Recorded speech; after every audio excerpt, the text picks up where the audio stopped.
নবী সাল্লাল্লাহু আলাইহি ওয়াসাল্লামের দেহ নূরের তৈরি বলে তার শরীরের কোনো ছায়া ছিল না। মানুষের ছায়া কত ময়লা আবর্জনার উপর পতিত হয়, কত পশু পাখি অথবা মানুষের পায়ের তলায় পতিত হওয়ার সম্ভাবনা থাকে, কিন্তু মহানবী সাল্লাল্লাহু আলাইহি ওয়াসাল্লামের পবিত্র দেহের ছায়া এভাবে অপদস্থ হওয়া আল্লাহ তাআলার অভিপ্রেত নয়।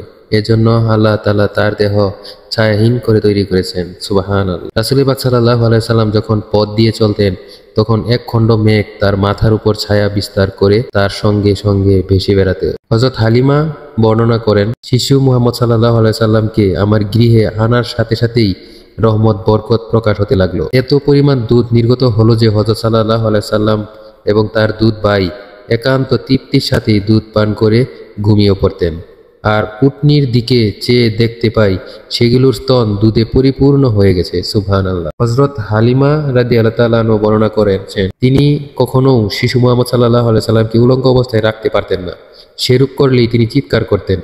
যতক্ষণ পর্যন্ত তার শরীরের উপর চাদর টেনে দেয়া না হতো ততক্ষণ তিনি ক্রন্দন থামাতেন না।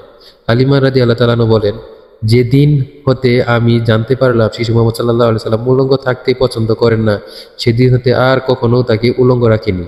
তার দেহ আবৃত করে রাখার জন্য সর্বদা সজাগ দৃষ্টি রাখতাম। যে ভোরবেলায় মহানবী সাল্লাল্লাহু আলাইহি সাল্লামের জন্ম নেন সেদিন বিশ্বের সবগুলো মূর্তির মাটির দিকে নত হয়ে পড়ে। বিশ্বনবীর মাতা মা আমিনা রাদিয়াল্লাহু তাআলা আনহা বলেছেন, আল্লাহর কসম, আমার পুত্র জন্ম নিয়েই তার হাতগুলোকে মাটিতে রেখে মাথা আকাশের দিকে তুলে এবং চারদিকে তাকায়।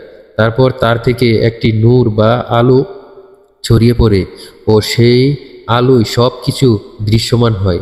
সেই আলোয় সিরিয়া রোমানদের প্রাসাদগুলো দেখলাম এবং সেই আলোর মধ্যে একটি শব্দ শুনলাম যাতে বলা হয়েছে, সর্বশ্রেষ্ঠ মানুষকে জন্ম দিয়েছ, তাই তার নাম রাখো মুহাম্মদ। বিশ্বনবীর অলৌকিক ঘটনার বইয়ের 47 পৃষ্ঠায় বর্ণিত রয়েছে, হযরত হালিমা রাদিয়াল্লাহু তাআলা আনহার স্তন পান করার সময় রাসূলুল্লাহ সাল্লাল্লাহু আলাইহি সাল্লাম শুধু তার একটি মাত্র স্তন থেকে দুধ পান করতেন এবং অন্যটি তার দুধ ভাইয়ের জন্য রেখে দিতেন।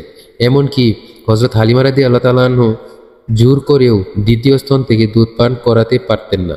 বিশ্বের ইতিহাসে এমন ইনসাফপূর্ণ আচরণের শিক্ষা আর কোথাও পাওয়া যাবে না। এটাও রাসূলুল্লাহ সাল্লাল্লাহু আলাইহি সাল্লামের সর্বশ্রেষ্ঠ মুজিজার অন্তর্ভুক্ত। মোট 4 বার বিভিন্ন সময়ে বুকে বিতরণ করা হয়, অর্থাৎ নবীজির বুক কেটে নারী বুড়ি বের করে দৌত করিয়া আবার স্থাপন করা হয়। সুবহানাল্লাহ। বনের ভেতর একটি মা হরিণকে শিকারীগণ গাছে বেঁধে রাখে। বাচ্চাদের জন্য হরিণটি কাঁদছিল। নবীজির খুব মায়া হলো, তাই বাঁধন খুলে দিয়ে নিজেকে বেঁধে হরিণকে ফিরে আসতে বললেন। বাচ্চা সহ মা হরিণটি 3 দিন পরে ফিরে আসলেন। নবীজির কান্না দেখে বনের সকল পশু পাখি 3 দিন খাবার খাওয়া ছেড়ে দিয়েছিল। হরিণের মুখ থেকে কৃতজ্ঞতা সহ মানুষের কথা বের হলো। রাসূল সাল্লাল্লাহু আলাইহি সাল্লাম না থাকলে আমরা জানতেই পারতাম না আমাদের স্রষ্টাকে। তিনি আমাদের সাথে অনন্য নবী রাসূলদের সাথেও পরিচয় করিয়ে দিয়েছেন। তিনি ইচ্ছা করলে অন্যান্য নবী করিম সাল্লাল্লাহু রাসূলদের সাথে পরিচয় না করিয়ে দিয়েও মুসলিমদের রাসূল থাকতে পারতেন, কিন্তু তা করেননি। সুবহানাল্লাহ।